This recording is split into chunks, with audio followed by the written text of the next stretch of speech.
So guys, nakakapanghinayang kasi ayan, makikita ninyo ganito yung naging resulta ng pinapisa sa atin. Ay, maraming mga as in, ayan, tingnan nyo. So, legit chicks talaga siya guys. At saka iba talaga yung itsura. And, panoorin nyo ang ating video para malaman nyo kung ano ang mangyari. At, kung ano ang ginawa ng ating client kaya naging ganito. So, sobrang nakapanghihinayang kasi guys, ang daming fertile eggs.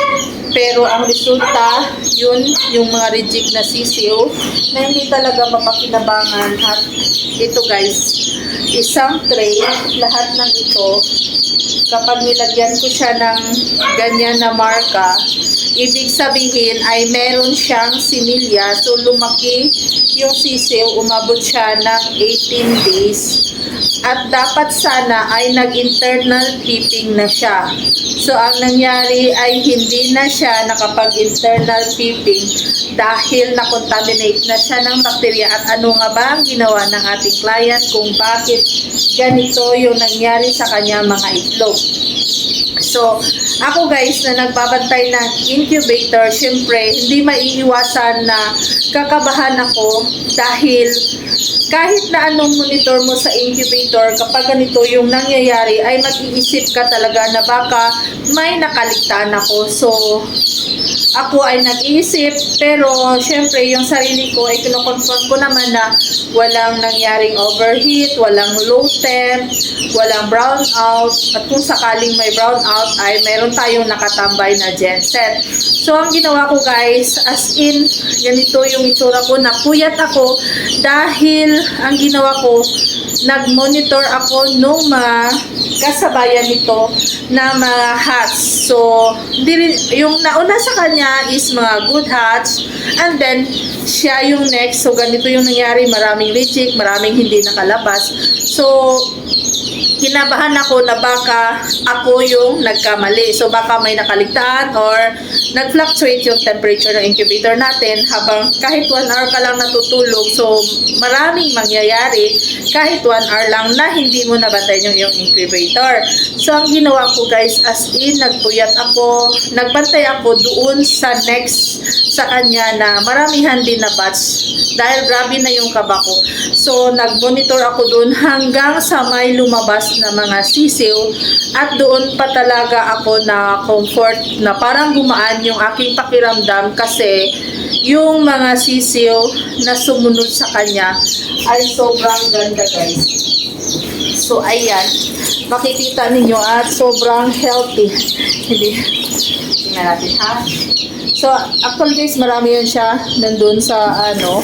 Pero ito lang yung ipapakita ko sa inyo. So, ayan, yung sumunod sa kanya is sobrang healthy, yung mga lumabas na sisiw. So, ibig sabihin, ang problema ay doon talaga, dito talaga sa owner nitong itlog na ito. So, sa pagpapalit-palit namin ng usapan, ay inamin niya na nagkaroon pala sa kanila ng 14 hours na brown out at ang ginawa niya ay ibinalik niya pa. So, inilabas niya na sa refrigerator, pinatuyo niya, pagkatapos ay ibinalik niya pa sa kanyang refrigerator. So, ang nangyari guys, na-contaminate yung itlog. Yung advice ko sa inyo, kapag kayo ay nagbe-breeding at naglalagay sa refrigerator ng inyong mga itlog, ay hindi nyo na pwedeng ibalik kapag nagkaroon ng brownout dahil sa time na inilabas nyo siya sa inyong refrigerator, yung moisture niya is lumabas na. So, na-open na yung pores niya. So, ang ginawa niya as in, pinag-dry niya pa yung itlog, dinry niya, tapos ibinalik niya doon sa incubator. So, hindi niya alam na ito ay nagkakaroon na ng contamination sa kanyang ginawa. So, ang nangyari, yun nga, as expected, ay failure yung kanyang hatch.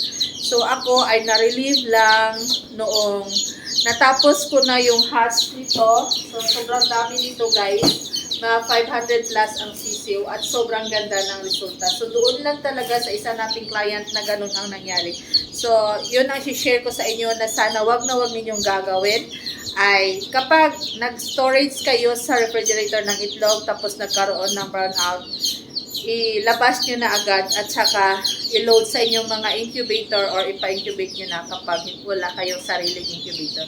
So yun lang guys, sana may natutunan kayo sa ating video at hangad ko na kayo ay magiging successful sa inyong pagpapapisa. Marami na pala yung natututo sa ating mga videos at sobrang thankful ako doon sa mga nagme-message, nagpapasalamat na dahil sa ating mga video ay nagkaroon sila ng maraming sisiw. Kung sa palagay mo ay nakakatulong sa iyo ang ating mga video, pwede kang mag-subscribe sa ating channel. Click mo yung all para ma-notify ka sakaling ako ay nag-upload na minsan lang talaga nagagawa dahil ngayon ay busy ako at hands-on ako dito sa pagpapapisa ng mga sisiw. So lahat ng mga videos na in-upload ko dyan ay based sa aming experience. Kaya kung naging successful kami sa pagpapapisa, maaaring ganun din ang mangyayari sa inyo.